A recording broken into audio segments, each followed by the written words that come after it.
السلام عليكم ورحمة الله تعالى وبركاته. مرحبا بكم في قناة شيوات وحلويات جيهان آية. كنتمنى تكونوا على خير وبخير وفي أحسن الأحوال. اللي إن شاء الله في هذا الفيديو غادي نجاوب على العديد من الأسئلة للأخوات بخصوص أثمنة الحلويات، كذلك عدد الحبات في الكيلو وطريقة الاحتفاظ بكل نوع من أنواع هاد الحلويات هادو. فكنتمنى هاد الفيديو يكون مفيد بالنسبة لكم، وكنتمنى أنه ينال الإعجاب ديالكم.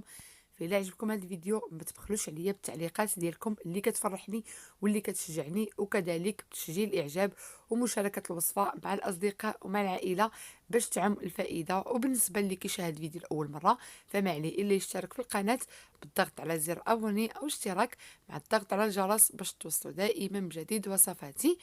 بالنسبه للشكيلات عندي هنا شكيله ديال الصابلي، عندي شكيلات ديال اللوز والفقاص والبهله، وعندي كذلك المعلكه ديال الكاوكاو والكوك، وصابلي بعجينه الشكلاط اولا العجينه الاستيك اللي سبق لي حتى هي حضرتها معكم. بالنسبه لهاد التشكيلات كاملين غادي نخلي لكم الروابط ديالهم في صندوق الوصف، انا سبق لي حضرتهم معكم كل شكيل فيديو بوحدو.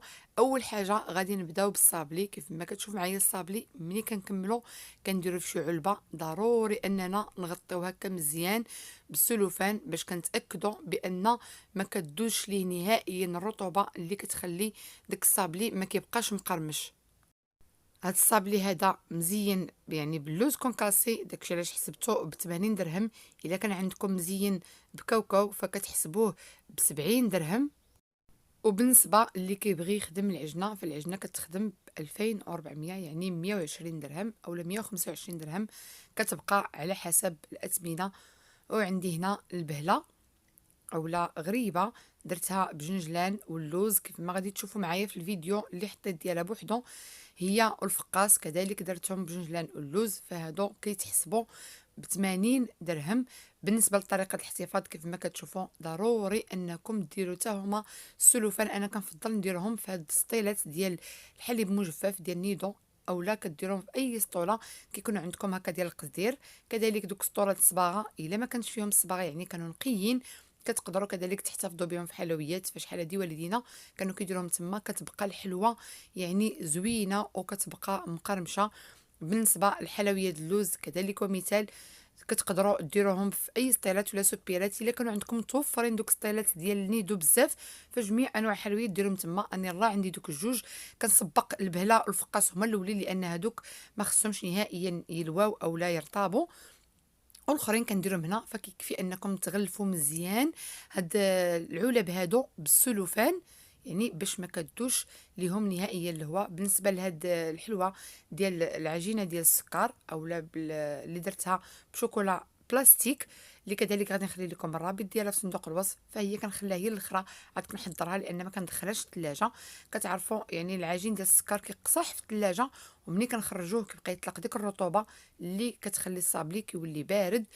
وهذه يعني الغريبه ديال الكاوكاو وديال الكوك درتها عندي هنا هذه بحال البلاطو اللي هي ديال الكيك كنديرها فيها. كنفضل نديرها كتجي شويه مفرقه يعني ما كنضطرش انني ندير وحده مره وحده. كنفرش لها البابي الومنيوم وكنغلفها مزيان بالسلوفان، عاد كندير الغطايه. اصلا هاد الانواع ديال الغريبات كنخليهم يعني كنحضرهم هما الاخرين كذلك حتى هما ما كيبغيوش بزاف ديال تحولوهم من سطوله اولا ديروا شي فوق شي. كتعرفوا بان داك السكر كيكون كيطيح منهم. وغادي نمروا دابا المكان اللي غنقدروا نخليو فيه كل حلوه. بالنسبه للبهله والفقاص البنات راهم ما كيبغيوش نهائيا الثلاجه كتخليهم كيرطابوا، ما كنديرهمش نهائيا في الثلاجه وكيبقاو حتى لشهرين الا كانت العلبه يعني مسدوده مزيان. واخا كدوز شهرين وكتقلبوا كتلقاو ديك البهله والفقاص بحال اللي عاد طيبتوهم، بشرط كي قلت لكم يكونوا مغلفين مزيان بالسلوفان. بالنسبه لحلويات الصابلي فمن الاحسن يكونوا في الثلاجه، تكون العلبه مسدوده مزيان، يكونوا في الثلاجه غير لتحت. فانا ما كنرشحش انهم يكونوا في فريغو الا كان يعني غادي يدوزوا واحد المده طويله عاد اللي يديرهم فريغو. بالنسبه اللي كيبغيو صابلي مقرمش ففريغو ما كيخليش نهائيا الصابلي كيبقى مقرمش لانه كيتجمد يعني راه كيتثلج، وملي كنجبدوه كيبدا كيذوب ديك الرطوبه راه كترجع ليه وما كيبقاش مقرمش. هادشي علاش كنفضل الصابلي يبقى لتحت في الثلاجه كيبقى يعني مزيان. بالنسبه لهاد الغريبه هذه فهي حتى ما كتبغيش نهائيا الثلاجه، تبغي تبقى على برا. نسدو عليها في سطيل مزيان باش ما تقصحش. وبالنسبه يعني طريقه الطياب ديالها راه حتى هي شرحتها لكم. الا مشات حتى فوتت شويه الطياب فراها كتقصح. ملي كديروها في شي علبه ديروا معاها واحد القشيرات ديال البرتقال ديال الليمون الا كان عندكم، اولا ديروا معاها طريف ديال الخبز، اولا ديروا معاها واحد الطويبه ديال السكر.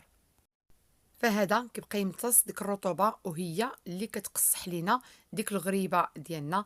بالنسبه لعدد الحبات، انا هاد الغريبه هذه ديال الكاوكاو درت يعني جوج ديال المقادير كيف ما شفتوا معايا في الفيديو، يعني درت 8 ديال البيضات، فكتخرج يعني تقريبا 86 حتى ل 90 حبه على حسب الحجم ديال الكويرات اللي نتوما درتو. بالنسبه للبهله، فالبهله انا درت كيلو ديال الدقيق. كيلو ديال الدقيق كيعطيكم 2 كيلو ديال، يعني 2 كيلو ديال الحلوى معبور، وكيعطيكم تقريبا في العدد ديالها ما بين 38 حتى 40 حبه يعني في الكيلو على حسب الحجم. الا درتوها كبيره كتعطيكم تقريبا ديك 38، درتوها شويه موين راه غتعطيكم تقريبا ديك 42 في الكيلو، يعني كيلو معبور. يعني ملي كنبغيو كيلو معبور راه كنديرو غير نص كيلو ديال الدقيق. نص كيلو ديال الدقيق راه كنديرو معاه نص ربعه ديال الزبده، كاس ديال الزيت. المهم كيف قلت لكم انا مقدمه لكم المقادير سواء ديال كيلو اولا ديال نص كيلو. بالنسبه للمعلكه ديال الكاوكاو، يعني هاد المقادير ديال 4 البيضات كيعطيوني تقريبا كيلو و200 غرام، وفي العدد الحبات راه كيعطيو كيف قلت لكم. يعني انا ضربت المقادير عطاتني كذا 80، يعني ملي غنديروا غير 4 البيضات نص المقادير كتعطي كيف قلت لكم كيلو و200 غرام، وعدد الحبات راها كتعطيكم تقريبا واحد يعني تقريبا كتعطيكم شي 44 حبه هكا، 43 حبه. بالنسبه للفقاس فعجنه يعني 6 ديال البيضات كتعطيكم تقريبا كيلو و700 غرام بالضبط. بالنسبه للحلويات ديال اللوز فعلى حسب، يعني على حسب كل شكل. كاين الشكل اللي كيهز بزاف في العقده، كاين الشكل اللي كيهز غير شويه. المهم كيلو ديال اللوز كيخرج ما بين 90 حتى ل 100 حبه، يعني ما بين 90 حتى 100 حبه على حسب. كاين كيف قلت لكم الشكل اللي كيحتاج العقده بزاف، كاين الشكل اللي ما كيحتاج العقده دائما. يعني العقده انا بالنسبه لي الوزن ديالها كيتراوح ما بين 14 و 16 غرام اللي كندير في كل حبه ديال اللوز. بالنسبه للثمن، الثمن راه ما بين 120 حتى 130 درهم الكيلو معبور على حسب، يعني على حسب اللوز. بعض المرات كيكون غالي وبعض المرات كيكون اللوز ناقص، وعلى حسب عاوتاني حتى الشكل. كاين الشكل اللي كتكون فيه الخدمه بزاف، يعني كتكون فيه الخدمه فهذا كيوصل حتى ل 150 درهم الكيلو. والملوزه كذلك حتى هي كتوصل 150 160 درهم الكيلو. والملوزه راني سبق لي وحطيتها لكم كذلك، غادي نخلي لكم الرابط ديالها في صندوق الوصف. بالنسبه للكيلو ديال الصابلي فعلى حسب الحبه يعني والطريقه ديال التزيين ديالها. كاين اللي كيلاصق 2 حبات ديال الصابلي، وكاين اللي كيدير حبه وحده وكيزينها يعني بالشكلاط. فبالنسبه للحبه وحده الا كانت ما كنتوش ملاصقينه فكيخرج لكم حتى ل 55 حتى ل 60 حبه على حسب واش فيه من الفوق داك الموتيف ديال الشكلاط واش كيوزن اولا ما كيوزنش. المهم الا كان يعني موتيف هكا عادي فإلا ما لصقتوهاش كيخرج لكم ما بين 55 حتى ل 60 حبه. اما الا كنتو ملاصقين 2 ديال الصابليات وعاد ديري الموتيف ديال الشكلاط بطبيعه الحال مع التزيين اللي كيكون بالغليكوز بالكاوكاو اولا باللوز، فكيكون في الكيلو معبور ما بين 34 حتى ل 40 حبه، لان كتكون الحبه ديك الساعه ثقيله. ملي كنجيو نستفوهم في بلاطويات كيف ما شفتوا معايا ضروري اننا نمسحوا البلاطو مزيان، كيكون فيه الغبره كتكون فيه رتيله، ضروري اننا نمسحوه كامل مزيان. كنديروا الدانتيل لهذا البلاطو هذا. ومني كنجيو نستفوا الحلوى كنراعيو الالوان، ما نديروش الشكلاط حدا الشكلاط وما نديروش اللي فيها سكر كلاصي حدا سكر كلاصي، يعني كنراعيو اننا نشكلوا الالوان. كنبعدوا الغريبات، مثلا هنا عندي 2 اشكال ديال الغريبات كندير كل وحده في جهه باش ما كيكونوش متقاربين مع بعضياتهم. الشكل اللي كيكون فيه يعني الشكلاط فالشكل اللي غيكون حداه ضروري نديرو شكل ما فيه الشكلاط اللي كيكون ابيض. باش كيجينا البلاطو زوين كنغلفو يعني مزيان بالسلوفان.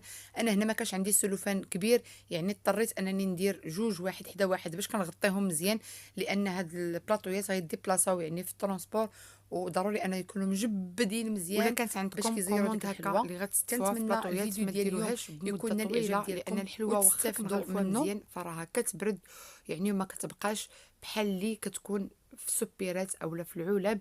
فاذا كان غادي يعني هاد البلاطويات غادي تخرجوهم في الصباح حتى الليل، عاد لي قدوهم وغطيوهم مزيان بالسلوفان، كانوا غادي يخرجوا في العشيه حتى في الصباح، عاد لي صوبوهم. بهاد الطريقه هذه كتبقى الحلوه زوينه وكتبقى طريه.